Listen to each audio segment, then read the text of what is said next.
हमारे देश में अक्सर कहा जाता है कि शुक्र है कि सुप्रीम कोर्ट है, और आज सुप्रीम कोर्ट में कुछ ऐसा ही हुआ है जिसे देखकर आप एक बार फिर कहेंगे कि शुक्र है सुप्रीम कोर्ट है। आपको याद होगा, हमारे देश के कई डिजाइनर पत्रकारों, बुद्धिजीवियों और पाकिस्तान की भक्ति में लीन नेताओं ने सुरक्षा बलों द्वारा पैलेट गन्स के इस्तेमाल पर कड़ी आपत्ति जताई थी। ये वो लोग थे जिन्हें कश्मीर में पत्थरबाजों की तकलीफ तो दिखाई दी, लेकिन सुरक्षा बलों की चोट की इन्हें जरा भी परवाह नहीं थी। ऐसे सभी लोगों को आज सुप्रीम कोर्ट ने एक झटका दिया है। सुप्रीम कोर्ट ने कड़े शब्दों में यह टिप्पणी की है कि पहले कश्मीर घाटी में पत्थरबाजी बंद होनी चाहिए, उसके बाद ही वो सरकार को कश्मीर में पैलेट गन्स का इस्तेमाल बंद करने से जुड़ा कोई निर्देश देगा। जम्मू कश्मीर हाईकोर्ट के बार एसोसिएशन ने सुप्रीम कोर्ट में याचिका दायर करके पैलेट गन्स के इस्तेमाल पर रोक लगाने की मांग की थी। सुप्रीम कोर्ट ने बार एसोसिएशन से कहा कि पहले वो ये लिखकर इस बात की गारंटी दें कि अगले 2 हफ्तों में कश्मीर घाटी में पत्थरबाजी की घटना नहीं होगी। यानी कोर्ट ने इन लोगों से यह पूछा कि क्या वो लिखकर ये दे सकते हैं, ये गारंटी दे सकते हैं कि अगले 2 हफ्तों तक पत्थरबाजी नहीं होगी। तभी कोर्ट केंद्र सरकार को पैलेट गन्स का इस्तेमाल न करने के निर्देश देगी। शांति की दिशा में पहला कदम अलगाववादी पक्ष को ही बढ़ाना होगा। सुप्रीम कोर्ट ने यह भी पूछा कि क्या याचिकाकर्ता इस बारे में अदालत को कोई लिखित आश्वासन दे सकते हैं। कोर्ट ने कहा कि घाटी में हालात सामान्य करने के लिए सकारात्मक कोशिश सबसे पहले याचिकाकर्ता की तरफ से होनी चाहिए। कोर्ट ने यह भी कहा कि मौजूदा हालात में जब घाटी में पत्थरबाजी की घटनाएं हो रही हैं तो बातचीत कैसे हो सकती है। कोर्ट ने इस मामले की सुनवाई 9 मई तक के लिए स्थगित कर दी है। दूसरी तरफ केंद्र सरकार ने आज सुप्रीम कोर्ट में साफ शब्दों में यह बात कही कि कश्मीर में हिंसा और पत्थरबाजी की घटनाओं को रोकने के लिए वो अलगाववादियों के साथ किसी भी प्रकार की कोई बातचीत नहीं करेगी। सरकार ने सुप्रीम कोर्ट में कहा कि वो कश्मीर के मुद्दे पर बातचीत तभी करेगी जब मान्यता प्राप्त राजनीतिक दल इसमें हिस्सा लें, न कि अलगाववादी। केंद्र सरकार ने यह बात भी कही है कि अलगाववादियों से बातचीत के लिए सुप्रीम कोर्ट भी सरकार को बाध्य नहीं कर सकता। इसका मतलब यह हुआ कि अब कश्मीर घाटी में पत्थरबाजों और अलगाववादियों के लिए सारे दरवाजे बंद हो चुके हैं और अब वो शांति के लिए सौदेबाजी नहीं कर पाएंगे। यानी सुप्रीम कोर्ट और सरकार दोनों ने अलगाववादियों को एक आईना दिखा दिया है। ये दोनों ही बातें पाकिस्तान के भक्तों को अच्छी नहीं लगेंगी। और आपने नोट किया होगा कि सुप्रीम कोर्ट में या फिर अलग अलग मंचों पर ऐसे लोगों की बड़ी संख्या है जो आकर ये कहते हैं कि कश्मीर में पत्थरबाजों पर पैलेट गन्स का इस्तेमाल नहीं होना चाहिए। लेकिन आपको ऐसे लोग कभी नहीं मिलेंगे जो ये कहें कि कश्मीर में पत्थरबाजी किसी तरीके से बंद होनी चाहिए। ऐसा कोई व्यक्ति सुप्रीम कोर्ट में नहीं आता जो सुप्रीम कोर्ट में ये याचिका दायर करे कि कश्मीर में पत्थरबाजी को बंद करवाएं। जम्मू कश्मीर बार एसोसिएशन जिस तरह सुप्रीम कोर्ट में पत्थरबाजों और अलगाववादियों के पक्ष में आकर खड़ी हो गई, उससे यह भी सवाल उठता है कि क्या ये भी भारत में पाकिस्तान के मोहरे की तरह काम कर रहे हैं। ये लोग सेना पर पत्थर फेंकने वालों को जायज कैसे ठहरा सकते हैं। इन्हें पत्थरबाजों पर चलने वाले पैलेट्स तो दिख रहे हैं, लेकिन सुरक्षा बलों पर फेंके जाने वाले पत्थर इन्हें दिखाई नहीं देते। इसकी एक वजह यह हो सकती है कि ये लोग पाकिस्तान की भक्ति में इस कदर लीन हो चुके हैं कि इन्हें अच्छे और बुरे का फर्क अब समझ में नहीं आता। लेकिन आज ऐसे सभी लोगों के लिए हमारे पास कश्मीर घाटी से जुड़ा एक फ्राइडे स्पेशल सरप्राइज है। आप कश्मीर से जी न्यूज़ की आज़ाद रिपोर्टिंग पहले भी देख चुके हैं, लेकिन इस बार हमारी टीम ने कश्मीर घाटी के उस इलाके में रिपोर्टिंग की है जिसे मिनी पाकिस्तान कहा जाता है, जहां घुसना आसान नहीं है।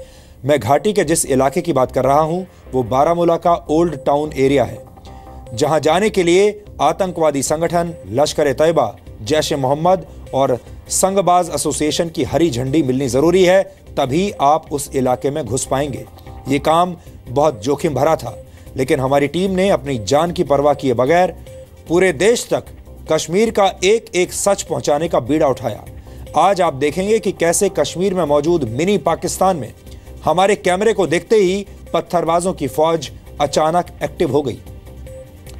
कई बार हालात ऐसे बन गए कि हमारी टीम शायद अब वहां से जिंदा बाहर नहीं निकल पाएगी, लेकिन इन सभी पत्थरबाजों और इनके आकाओं की पोल खोलने के लिए हमने अपने कैमरे पर कई ऐसे पत्थरबाजों का इंटरव्यू किया जिन्होंने खुद ये बात स्वीकार की कि उन्हें सुरक्षा बलों पर पत्थर फेंकने के लिए मोटी रकम दी जाती है। पत्थरबाजों की फौज को भड़काने के लिए कुछ लोगों को 1 या 2 हजार नहीं बल्कि लाखों रुपए दिए जाते हैं। कश्मीर के इस चौंकाने वाले सच के अलावा आज आप वो तस्वीरें भी देखेंगे जिनमें बारामूला के ओल्ड टाउन से कुछ ही दूरी पर मौजूद एक गांव में आज भी कश्मीरियत की भावना जिंदा है। ये आज की एक ऐसी रिपोर्ट है जो कश्मीर घाटी का एक एक सच आपके सामने रखेगी।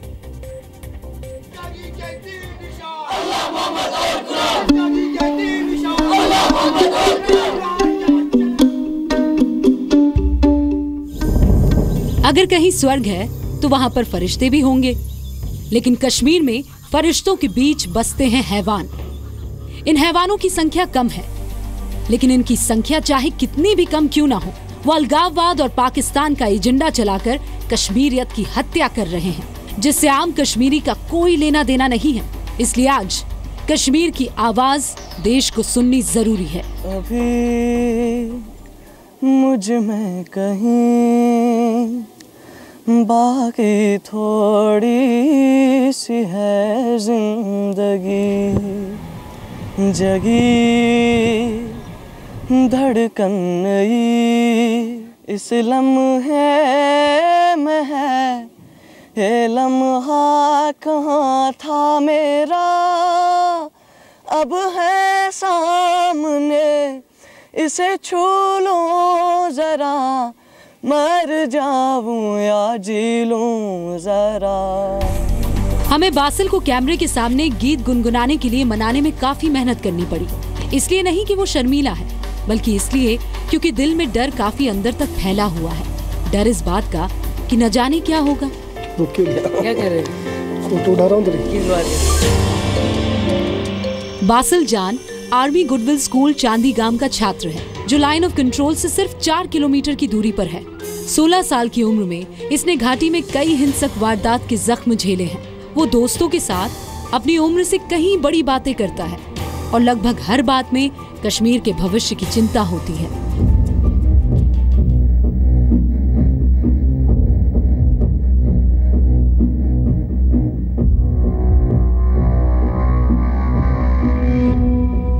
Unfortunate problem is we are refusing to face reality.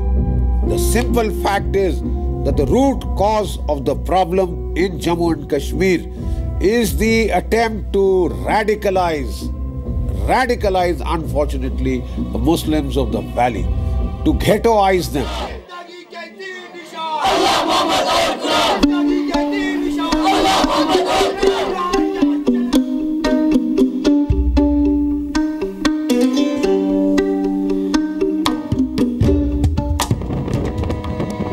Normal तो यहाँ मतलब जब से मैंने होश संभाला है मैंने कभी नॉर्मल नहीं देखा यहाँ, तो मेरे लिए ये रूटीन है, आम बच्चे के लिए ये रूटीन है। यानी सवाल ये उठता है कि कश्मीर घाटी में मौजूदा हालात के लिए कौन जिम्मेदार है और किसे इस तरह की हिंसक वारदात का फायदा मिल रहा है।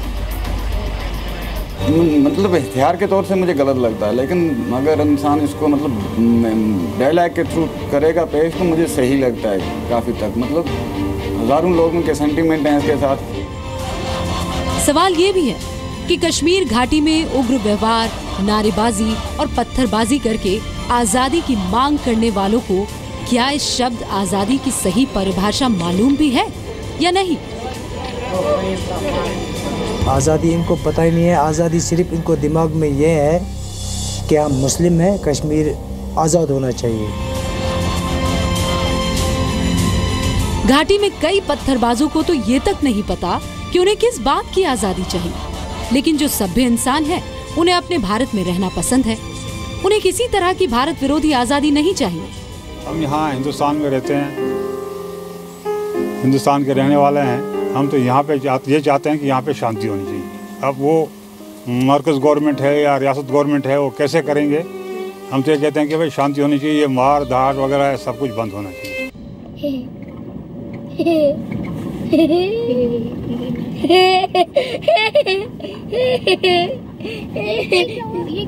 ये कैसे उल्टा होना है? ये यहाँ बंद किए गए, देखो। इसी मुश्किल सवाल का जवाब ढूंढते हुए हम बारामूला के ओल्ड टाउन पहुंचे। ये वही इलाका है जिसे लोग मिनी पाकिस्तान कहकर संबोधित करते हैं। आज से पहले तक किसी मीडिया हाउस ने यहाँ रहने वाले लोगों से बात नहीं की, लेकिन हम जानना चाहते थे कि वो भारत में रहकर भारत विरोधी बातें क्यों करते हैं। खतरा बहुत था, लेकिन बावजूद इसके हम वहां पहुंचे। यहां तक पहुंचने के लिए आतंकवादी संगठन लश्कर-ए-तैयबा, जैश-ए-मोहम्मद और संघबाज एसोसिएशन की हरी झंडी मिलनी जरूरी है। हमें उम्मीद नहीं थी, लेकिन ओल्ड टाउन बारामूला के निवासियों ने हमसे आराम से बात की। हमारे सामान को उन्होंने खुद अपने हाथों से उठाया। हमें कोई ना कोई ऐसा मिला जिसने हमारे ट्राइपॉड को सेटअप करने में या फिर माइक एडजस्ट करने में मदद की।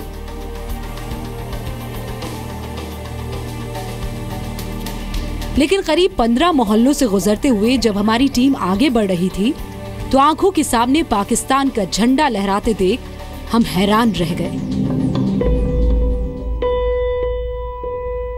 और फिर जैसे ही भीड़ की नजर हमारे कैमरे पर पड़ी, उनके मुंह से सिर्फ एक आवाज निकली,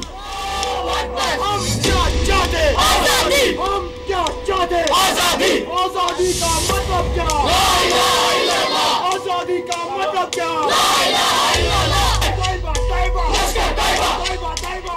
मजहब की बुनियाद पे जो भी कश्मीर का कोई हल मांगेगा वो इंसानियत का और मजहब का दुश्मन होगा।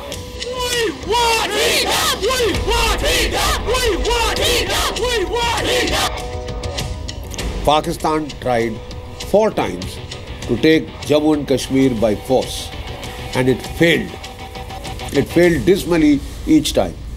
From 2008, in 2010, and in 2016, they switched to the Intifada tactic, where you utilize defeat, military defeat, as a fuel for trying to claim victimhood. Oh, we are being victimized. So you have a so-called Palestinian type Intifada, a so-called uprising in the ghetto of the valley.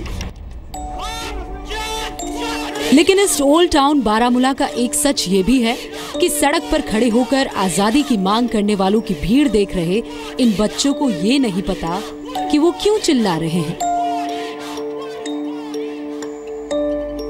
मजहब के नाम पर आतंक का खेल खेलने वालों ने न सिर्फ घाटी का सुख चैन छीना, बल्कि वहां के बच्चों के भविष्य को भी जलाने का पाप किया है।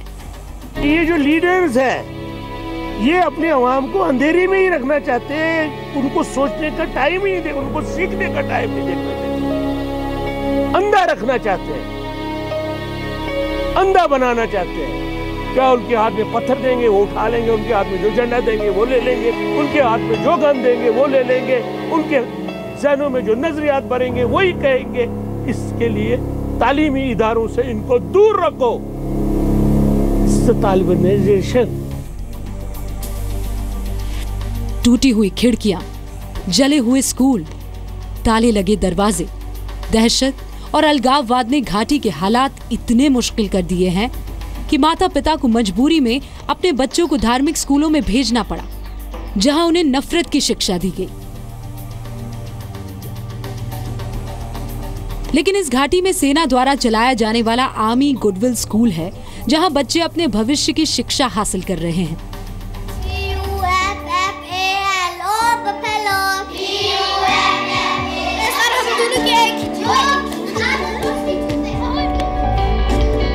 यहाँ पर हमारी मुलाकात उन छात्रों से भी हुई जो कभी पत्थरबाज हुआ करते थे,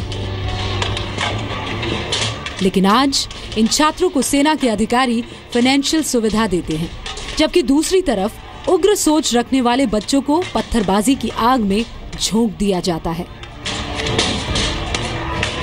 2008 में जब मैं स्कूल बिल्डिंग में मेरा केस चल रहा था थाने में, तब से लेके आज तक एक्चुअली कुछ नहीं होता है। जो हुर्रियत के लीडर होते हैं ये पैसे दिए जाते हैं इनको। हम मेरे दोस्त जा रहे थे, एक्चुअली मेरे फ्रेंड ने बोला ऐसे वहाँ पे इतना आज बेकार है, पैसे भी नहीं है, वहाँ 800 देते हैं। मैंने देखा कौन है, फिर मैं जब गया उन्होंने बोला आप 1 बजे तक जाओ, 2 बजे तक आपको 800 रुपया 900 मिलेंगे। 500 के हिसाब से लोग कहते हैं कि 500 मिलता है, ऐसा नहीं है। इसमें अगर देखा जाए जो इसको मैन आदमी होते हैं काम करने वाले, उनको तो लाखों रुपए मिल जाता है। हुर्रियत का कोई लड़का होगा वो उन लड़कों को फोकस करता है ज़्यादा, हम इस तरह कर लेंगे, इसमें आज़ादी होगी। मगर हकीकत है कि ये पैसे से ही चलता है, मैन तो पावर से ही चलता है। ये ज़रूरी नहीं है सबों को पैसा मिलता है, इसमें कुछ लोगों को मिलता है। किसी को ज़बरदस्ती भी लाया जाता है, घर में बोलता है नहीं आपको निकलना है, ये करना है, वो करना है। कोई ज़बरदस्ती भी करते हैं, बाद में उसको बोलते हैं ₹500 जाओ वहाँ पुलिस स्टेशन पे पत्थर मारो, ये करो, नारेबाजी लगाओ।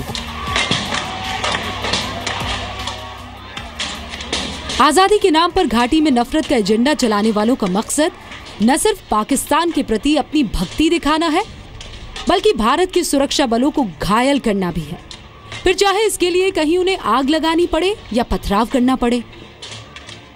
बड़ा लीडर कोई नहीं चाहता कि कश्मीर में अमन हो।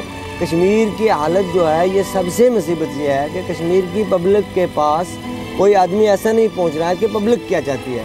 वो बोलेंगे महबूबा क्या चाहती है, वो बोलते हैं फारूक अब्दुल्ला क्या चाहता है, वो बोलते हैं फलाना लीडर क्या चाहता है। और लीडर यही चाहते हैं कि कोई पत्थर मारो, गोली मारो, हालात ख़राब करो, तो हमें कुछ आए, हम खाएं सेंटर से, बस। ओल्ड टाउन बारामूला से बाहर निकलकर हम बारामूला के ही बोमियार गांव की तरफ आगे बढ़े।